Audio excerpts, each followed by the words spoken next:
Good morning. Welcome to Horizon Unitarian Universalist Church. My name is Eileen Terrell. My pronouns are she, her, hers. I am serving as your worship associate this morning, and I'm joined by our service leader, the Reverend Chris Rothbauer, whose pronouns are they, them, their.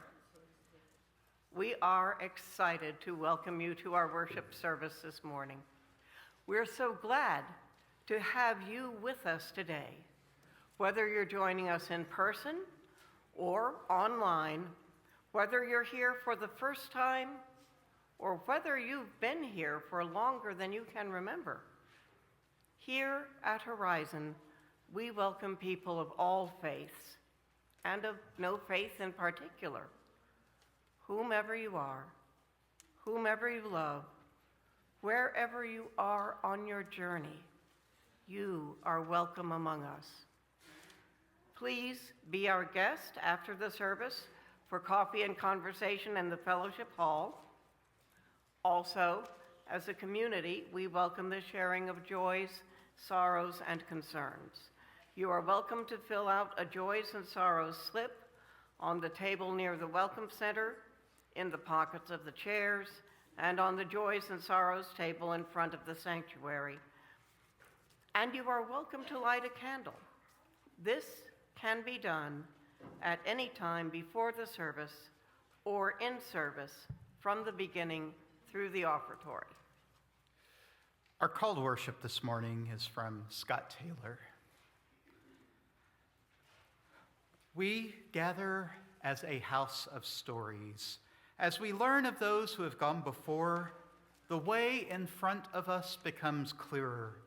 As we weave together our individual tales into a common story, our loneliness lessens and the ever-present web of our oneness is revealed. As we listen deeply to each other's difficult stories with tenderness and trust, we descend into the longings and learnings, hopes and fears of the humanity we share. Beneath the wells from which we drink, there is a deeper well that feeds them all. Come, let us tell each other tales of our thirst. Let us drink from the stories that sustain us all.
Our chalice lighting this morning is from Sandra Fees.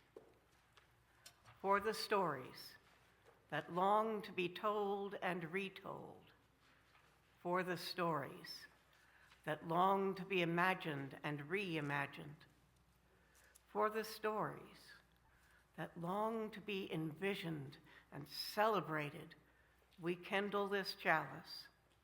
May its flame bring the light of different truths, different paths, and different voices, all needed to cultivate a transformative story of justice, love, and beauty.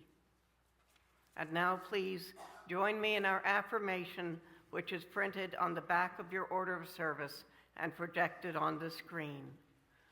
Love is a doctrine of our church. The quest for truth is its sacrament, and service is its prayer. To dwell together in peace, to seek knowledge in freedom, to serve humanity in harmony with the earth, thus do we covenant together. I invite you to rise in body or spirit and join us in singing our opening hymn, number 298 in the Gray Hymnal, Wake Now My Senses.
Going to be having a conversation with the congregation today. So if you brought donations for MetroCrest services after the service, please feel free to put them in the basket here or in the basket in the library. Oh, I'm so sorry, not by the library, by the church office. Who is this person in the sweater in this 1950s era bus in Montgomery, Alabama? Who is that? Okay, I hear some people saying Rosa Parks, but what if I told you it's not Rosa Parks? Just out of curiosity, I know Ellen Gann, do not raise your hand because you know who this is. Does anybody know who this is? So what happens is that we have a story about the civil rights struggle. We hear a story about, the Montgomery bus boycott, which took place in the mid-1950s. But what if I told you this is not Rosa Parks? Here, let's show the picture of Rosa Parks, please. That's Rosa Parks. And notice that there's both of these individuals were arrested, but Rosa Parks had a picture of it, and that picture widely circulated. And the reason is there was actually two other women before Rosa Parks who defied white people and would not get up from the bus, and who were arrested, but we don't see their pictures because that's not the story we hear. So if we could go to the next slide, please. We're gonna learn about somebody named Claudette Colvin, who was actually the first person to be arrested for defying white people on a bus. And you're going to learn a lot about all the backstory behind it. So let me go ahead and read you the book, Because Claudette. And I'm going to go ahead and take a seat on my stool here.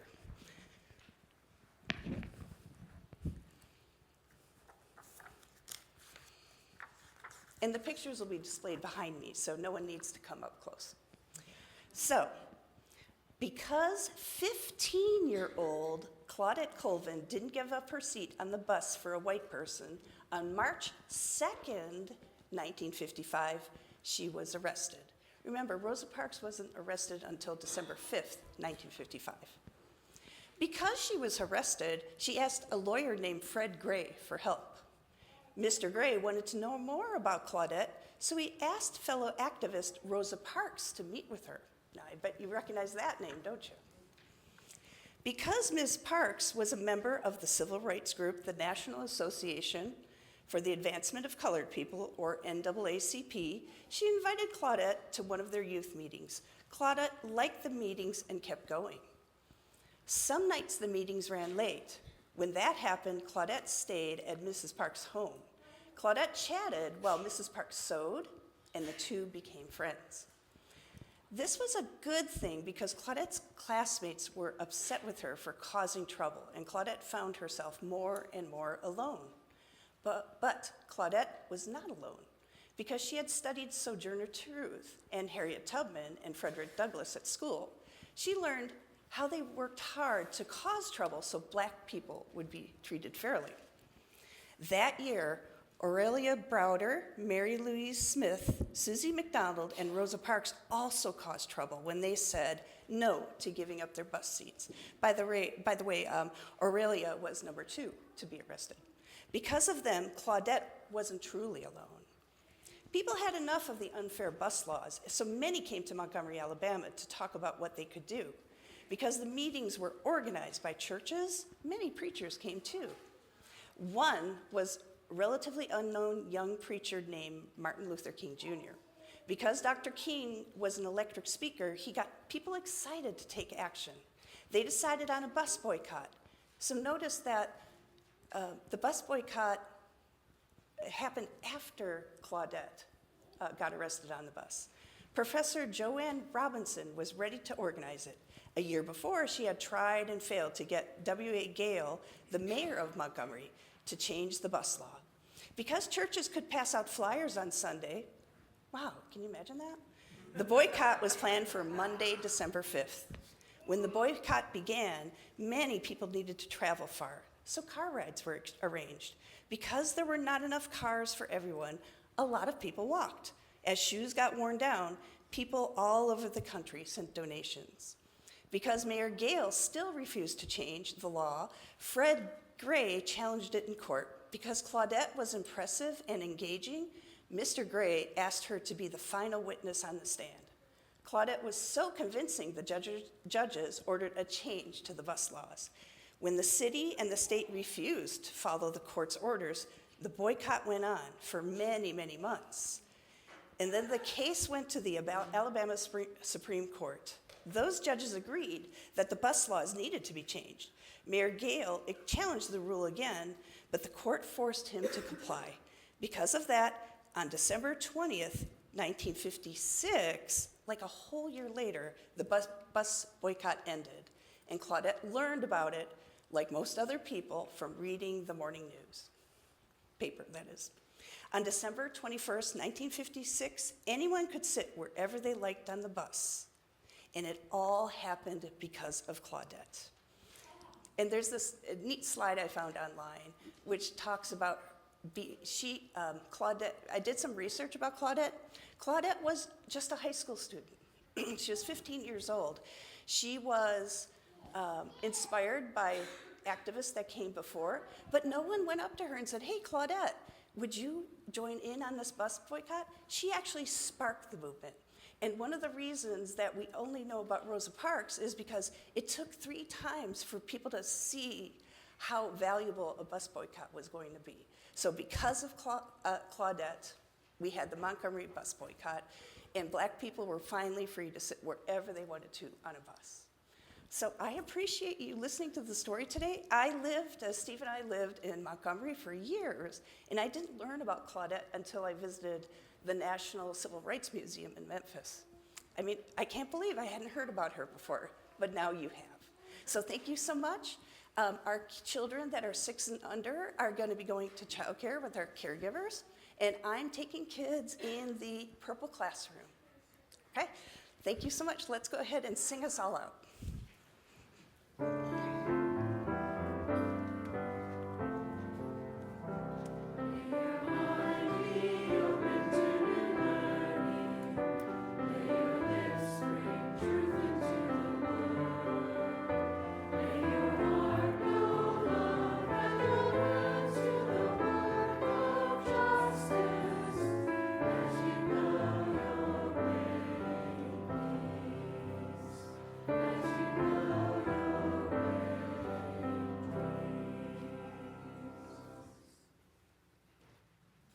Hello, everyone. My name is Madeira McKee. I have been coming to Horizon for, I can't remember the exact year we started, but I'm about to be 50 next month, and I was in my early 20s, so there you go. We started coming to Horizon because, you know, we had just moved to Texas, and we were wondering where all the liberals were at. And I had just had a teaching job. I had also just joined the Army Reserve, and I was around a lot of people who were asking me if I felt right with Jesus. And I was, again, where are the liberals at? And so it was actually my husband's grandmother, Jeannie, who unfortunately just passed away in December. She kept on telling us, you guys live in Carrollton, there's this great church called Horizon there. And we cut her off at the word church. We're like, no, we don't do church. And she was a long-term member at First Unitarian Church, and I had actually been there more than once for their Christmas service. But I had tuned them out and we were just there for her memorial, and I remember it looks super churchy, and they say the G word all the time. They're like, God. And I was like, And so it was actually, I don't even think I remembered it being Unitarian. I just totally tuned it out. And it was actually, my husband and I had a friend who said, you got to go do this quiz online, this BeliefNet quiz. And so we took the quiz, and it came out Unitarian Universalist. And we're like, what's that? And so we found this church, and it turned out that, this is what Grandmama had been telling us to go to all this time. So we came, and there was some Halloween event, and our oldest daughter, Mira, she was 3 or 4 at the time, and we went, and she fell in love. We were like, it's whatever, it's a church, fine. She kept on dragging us back. She's like, we've got to go back to the church with the kids. We've got to go back to the church with the kids. And so we kept coming back, and I'd heard like a joke that what is a Unitarian? It's an atheist with kids. And so it was like, yeah, so we came here, and it really, honestly, for the first several years for me, this was really a social organization. It was a place to come to have my kids go, and I really liked the education that they got. But it was really, there's this sign in the kitchen that I love, but it poked at me. It said, you are responsible for your own theology and your own dishes. And I was like, damn it. My husband and I were raised Hare Krishna, so we had some kind of Hindu background, and we lost our religion, and we were so burnt out on religion. But coming here, for the longest time, I was like, okay, this is just a place to come. The spiritual journey part took me a lot longer. I really appreciated participating in the small groups, but again, it was really a social thing. And I ended up getting deployed to Iraq, and I was really proud. I was so thankful to this church for just always being supportive and not giving me grief for being in the military. And my husband says I exaggerate, which I never in a million years ever do. But I swear there were still casseroles in our fridge from Horizon members when I got back a year later. I swear people were still making him dinners the whole time I was gone. I was like, okay. But I really appreciate it. And it's been just in the last few years that I've really been like, where do I fit spiritually? And early on, I'd kind of almost like resented that. Like, you've got to figure it out. Even though I resented old religions for saying, thou shalt believe in whatever random crap. I still was like, you figure your own crap out? I was like, ah. And so I've been really glad to be challenged and actually to do some of that growing. And I'm going to keep on growing and keep on coming. And thank you so much for being here. Let me talk.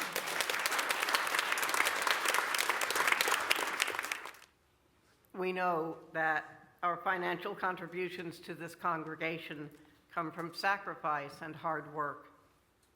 We are so grateful for this and commit together to ensure the funds we gather collectively do a greater good for ourselves and our world than they could have done alone. May there be an offering to sustain and grow the life and mission of this congregation. May we give in love and hope. Thank you to our members and friends who give and pledge electronically. If you would like to give electronically, you may do so on the Breeze app or online at horizonuu.org/donate. The offering will now be joyfully given and received. Thank you for your generosity.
A reading from Angela Herrera. This is what 100 years look like. A rounded, wrinkled back, sparkling wet and soapy above the shower bench, and my hand, having gently formed in your 70th year and emerged with lifelines bent toward blessing, scrubbing soft circles across your soft white skin.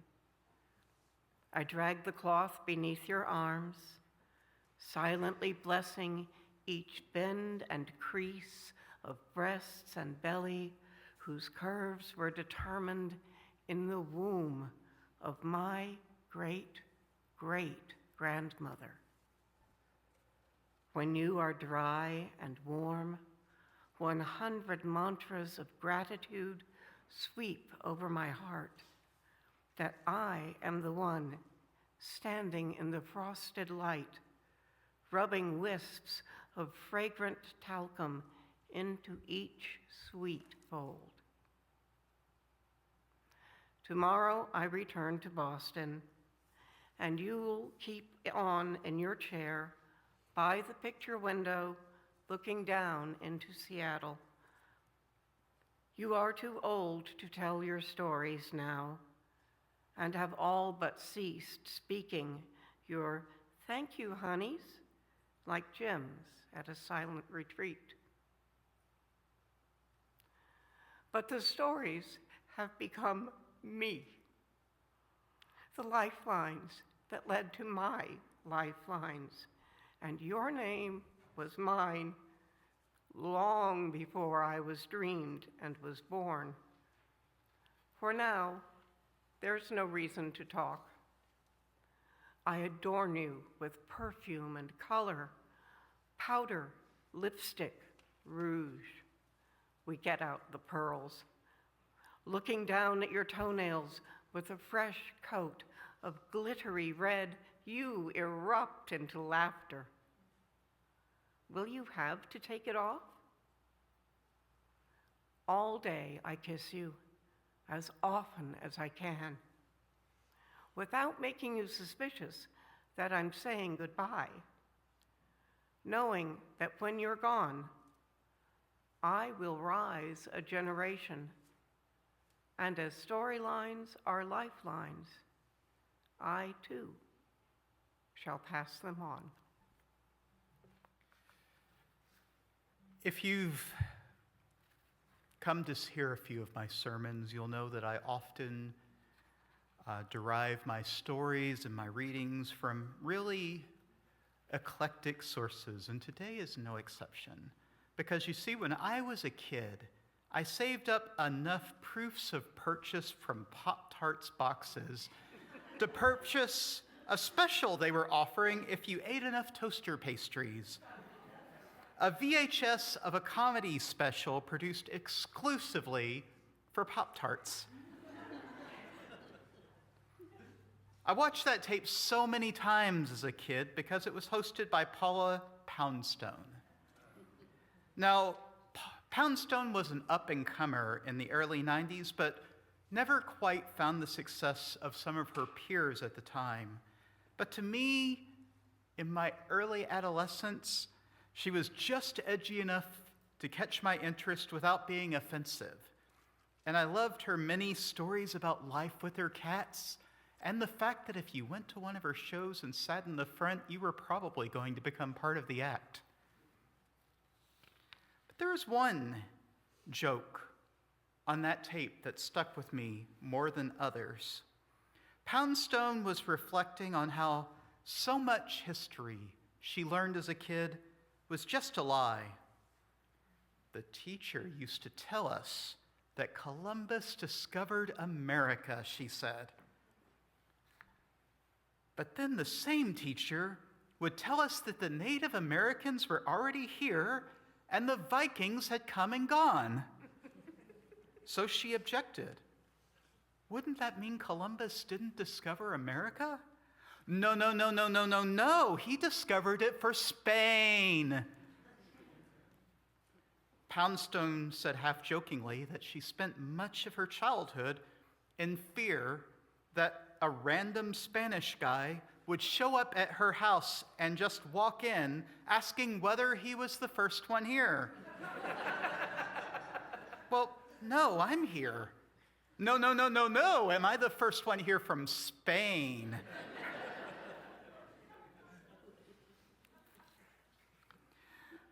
I think the reason I still think about this joke to the present day is because it has a way of cutting to the core of problem of telling history, doesn't it?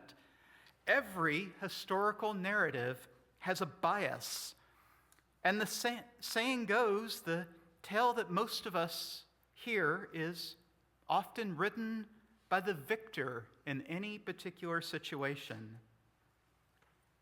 That's not always a bad thing. The general narrative many of us get about the actions of Nazi Germany during World War II is for the most part accurate. They were an aggressive, oppressive force that I believe had to be stopped.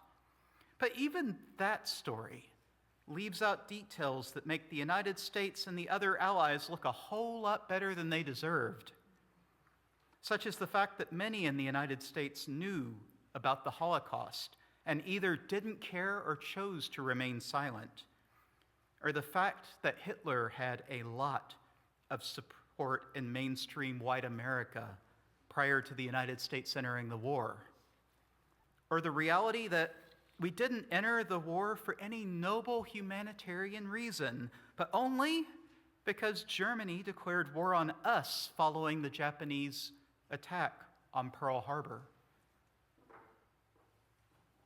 And technically, the narrative that leaves out these details is still correct. It's just there are crucial details of the events missing.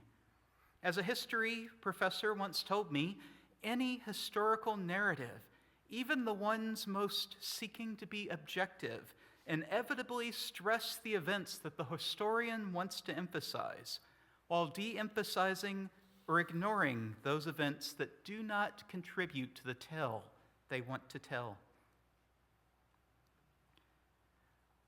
I want to propose this morning that the stories we tell about history, society, and our institutions matter. The old saying goes, after all, that those who don't learn from history are doomed to repeat it, a lesson I see all too much in the world today, as inaction, apathy, and outright hostility is dooming our country to have to learn lessons all over again that we had a chance to learn 60, 70, 80, or more years ago. And unfortunately, we will keep getting opportunities to learn these lessons until either we do or until our species goes extinct, whichever comes first. Take the outrage and cherry-picking of incidents that happened at the height of the Black Lives Matter movements, when organizers were accused of inciting demonstrators to violence and property destruction.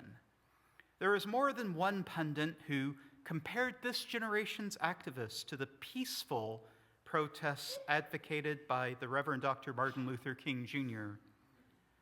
Once again, though, this is a constructive narrative and ignores the fact that similar accusations were made towards Dr. King in his time, with one prominent political cartoonist in Birmingham, Alabama, blaming Dr. King for property destruction that happened around civil rights organizing.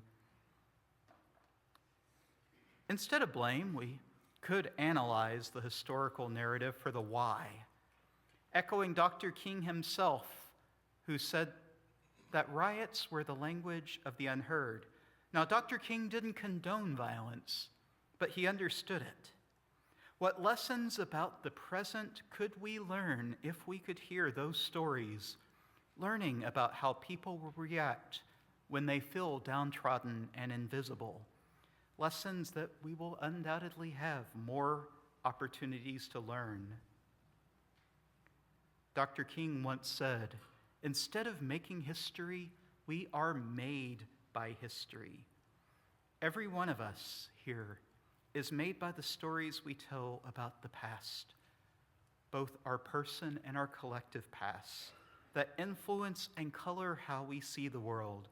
And if being an activist has taught me anything, it's that once a person has their story, their way of understanding where they came from, it is incredibly difficult to get them to challenge or complicate their narratives, with some choosing to fight tooth and nail to defend the story they find comforting, even when it's not the full truth. And then those stories pass on to the children and the grandchildren. Stories have a way of being generational like that. As the Reverend Angela Herrera said in our first reading this morning, as stories are lifelines, I too shall pass them on. And we do. We pass them on whether we intend to or not. The question I want to propose this morning is how do we complicate and question these narratives in a way that doesn't either romanticize or villainize the past, which are both temptations, which, when taking a hard look at the story of where we came from, is there a way we can balance our collective storytelling in order to learn lessons from the past that will serve to bring more love and justice into the world? Or are we simply doomed as a species to repeat our old narratives over and over and over again until the end of time?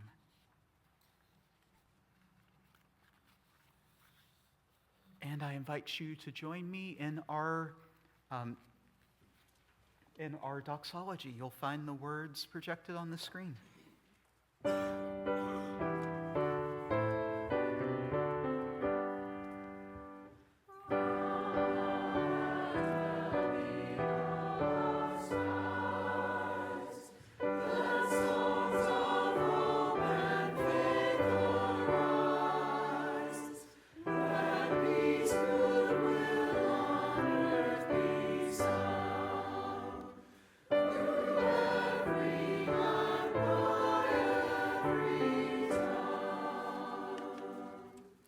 We now take time to honor the sorrows and joys of this community, knowing that we are all interconnected and that what affects one affects us all.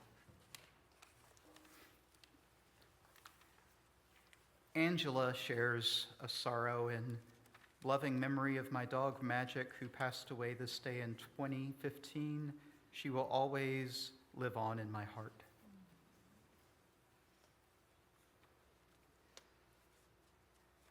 Marianne shares a joy. On the 22nd, I will most likely officially start the hormone therapy process. Also, my birthday is on the 23rd.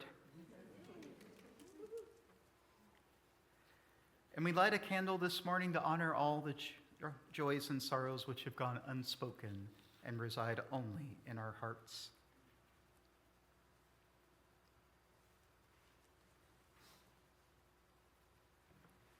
Please join me in the spirit of prayer or meditation in whatever way feels right with these words from Bob Janice Dillon.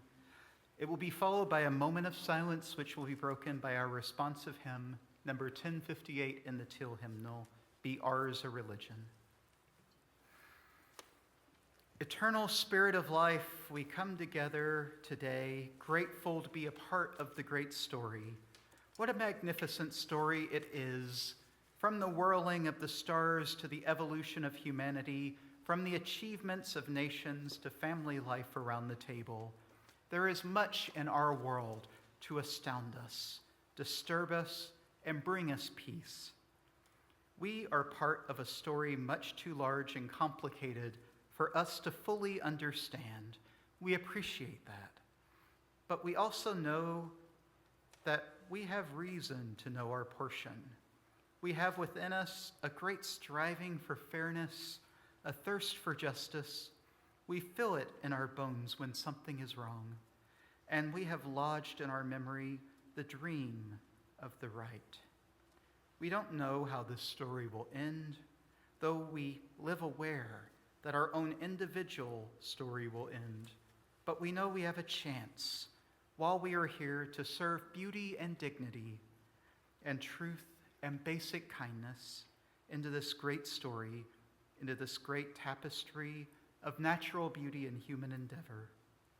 We can weave in threads of good deeds. Help us, O Spirit, to move this story along and to jolt every day towards love.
blessed be.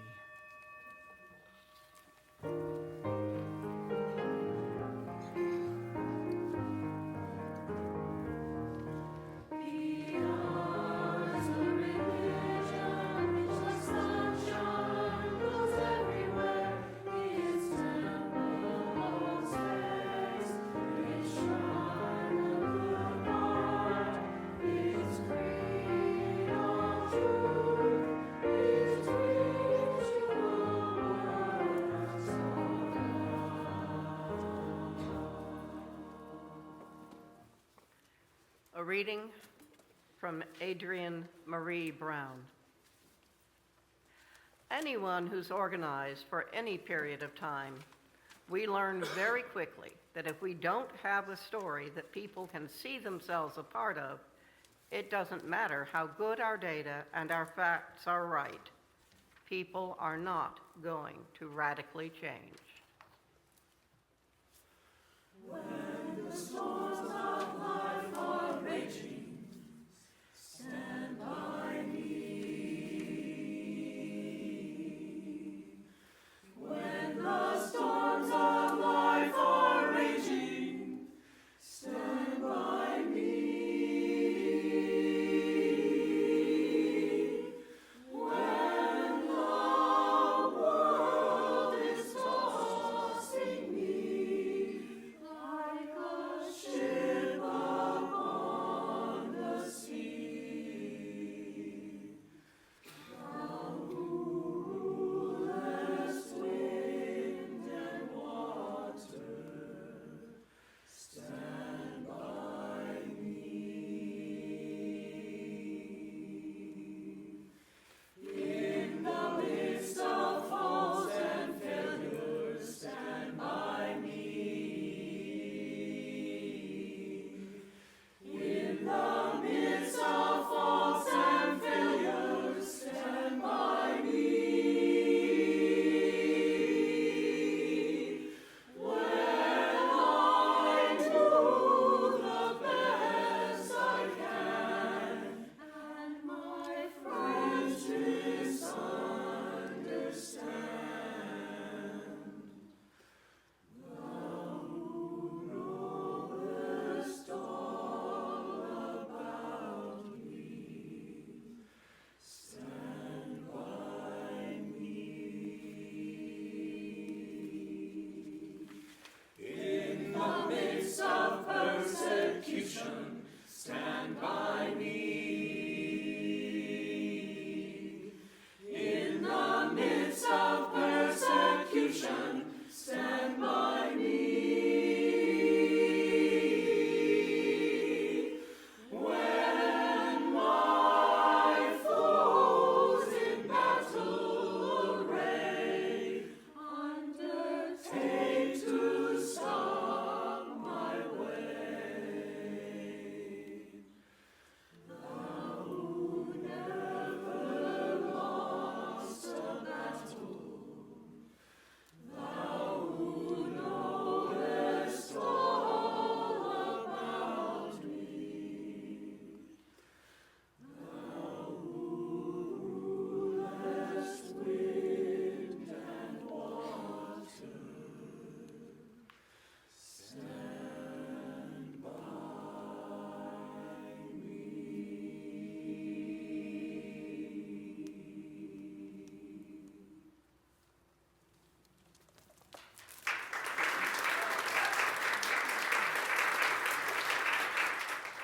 As a kid, history was one of my favorite subjects in school, to the point I seriously considered becoming a historian. However, even from a young age, I could tell that the narratives I was being taught in school were abridged at best and misleading at worst. I don't believe any of my teachers had ill intentions. They were simply teaching what they had been taught, and I wasn't really encouraged to think outside this single way of thinking until I was long into college. It was in my 20s that I first discovered Howard Zinn's A People's History of the United States. If you're not familiar with Zinn's now classic work, his objective was to bring in the narratives of the people who are often left out from our telling of history, often the losers in a conflict or the ones without power. The result is a much more nuanced story, one where morality and ethics aren't always as clear-cut as my high school history course, and where one is encouraged to think critically about the past actions of one's group, culture, or country. For example, in his first chapter, largely focused on the colonization of the Americas, Zen, rather than looking mostly at the actions of the colonizers as the dominant narratives typically do, asks what were the perspectives of the indigenous people who were already here. Because Native Americans have often been stereotyped and scapegoated as violent, primitive, and savage, looking at the perspectives of the First Nations can offer a different point of view, that of people who lived in complex cultures with complex systems of morality, whose land was invaded and conquered without provocation, and whose language, culture, religion, and traditions were suppressed because they were different from the invading Europeans. And this doesn't even take into account the genocide of the indigenous people of the Americas that has occurred since the arrival of the first Europeans. As Paula Poundstone said, Native Americans were here, but their lives didn't matter to a culture myopically focused on expansion, domination, and propagation of its own values. The work of Zen and other historians has had a definite impact on the American cultural scene. Many of us in progressive circles now refuse to celebrate Columbus Day, preferring to reclaim it as an Indigenous Peoples Day that recognizes the history, accomplishments, and struggles of the Native people of the Americas. Most people are now also at least somewhat aware that the colonization of the Americas did not happen without a lot of violence, and that the peaceful coexistence story that has traditionally been told about the United States Thanksgiving holiday is yet another incomplete, if not false, narrative.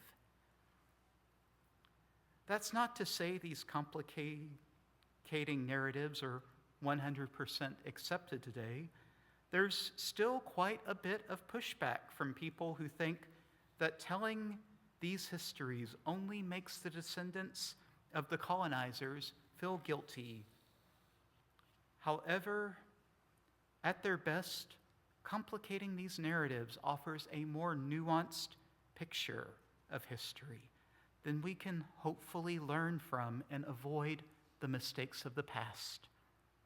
I don't want your guilt. I want your participation in dialogue.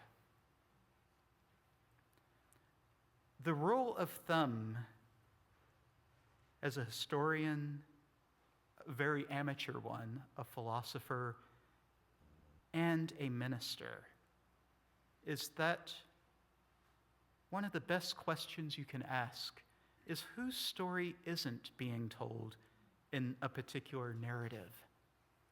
In the case of the old colonizers' telling, the indigenous people were either largely left out, or misrepresented.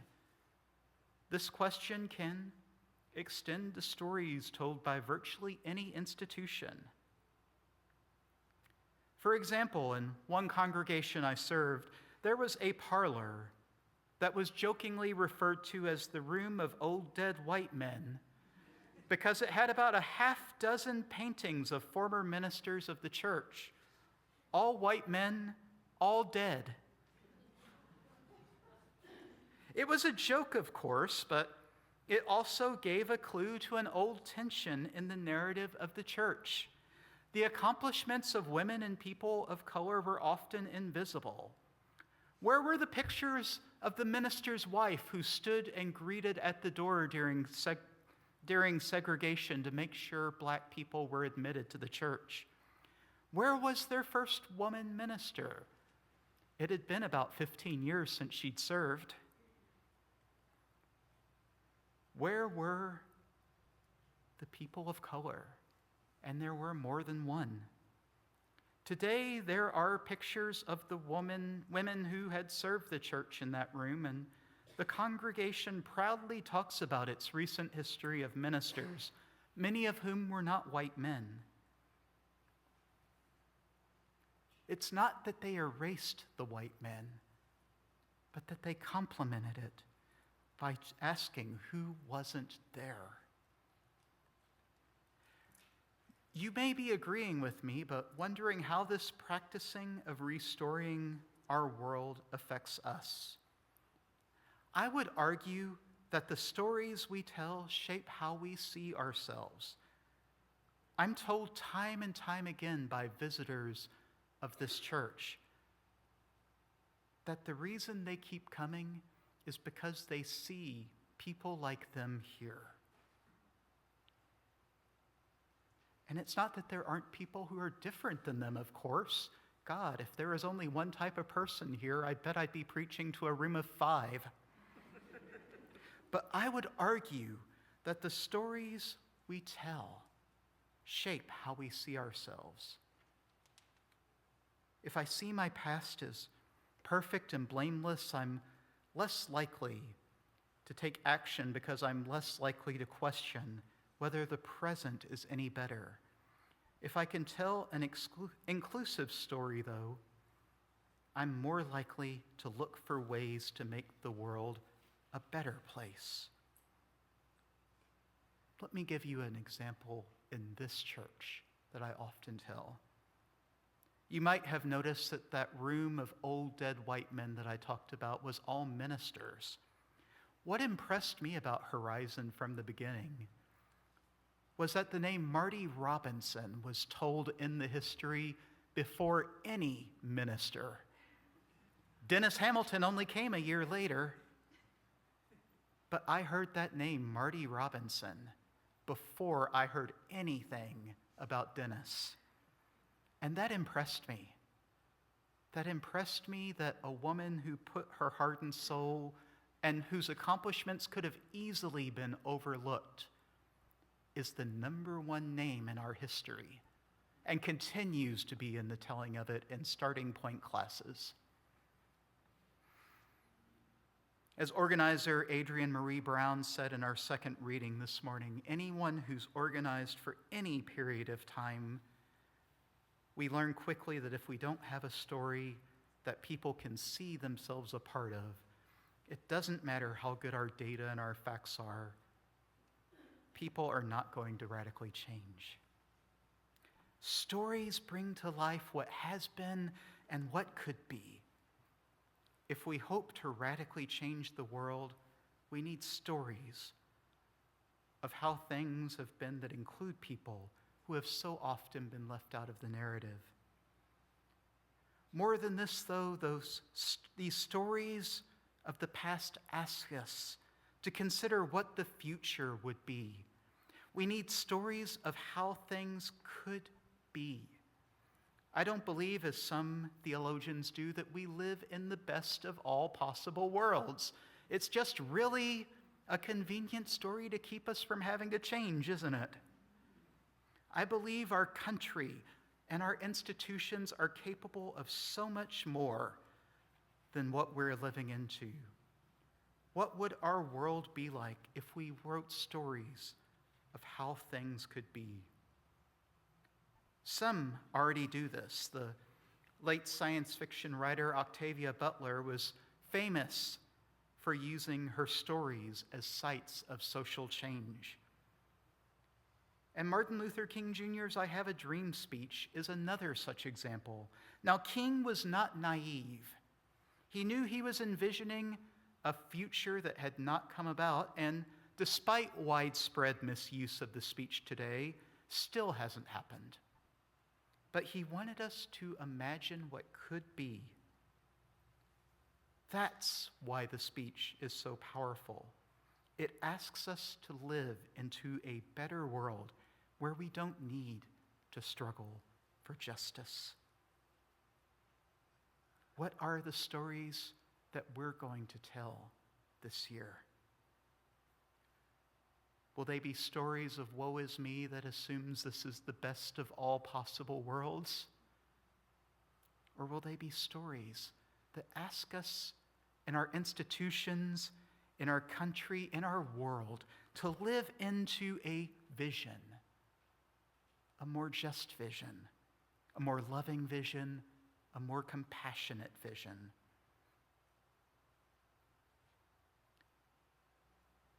If you hadn't heard, Inauguration Day is tomorrow.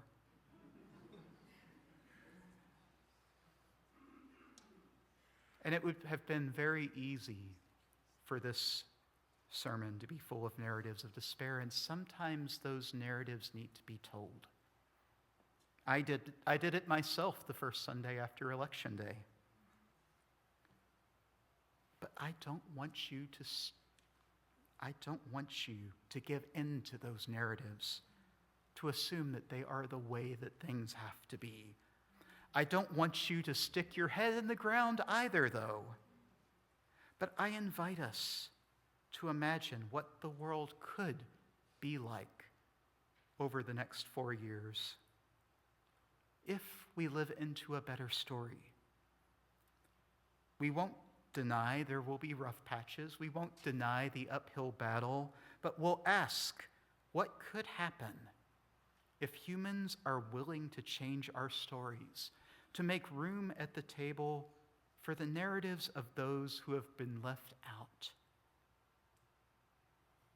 If we can imagine a more just world in the future, we might just be able to take steps towards making it a reality. May it be so. We extinguish this flame, but not our commitment to welcome radically, love boldly, grow spiritually, and serve courageously. This we do because we envision a beloved community filled with compassion, helping all to thrive in a just world. I would like to invite you to rise in body or spirit and join us in singing our closing hymn, number 121 in the great hymnal, We'll Build a Land. Land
Our benediction is by Vanessa Southern. May the stories we tell name the largest truths of what was, of what is, and pull us forward to what should be, as stories were always meant to. Amen. Blessed be, and go in peace.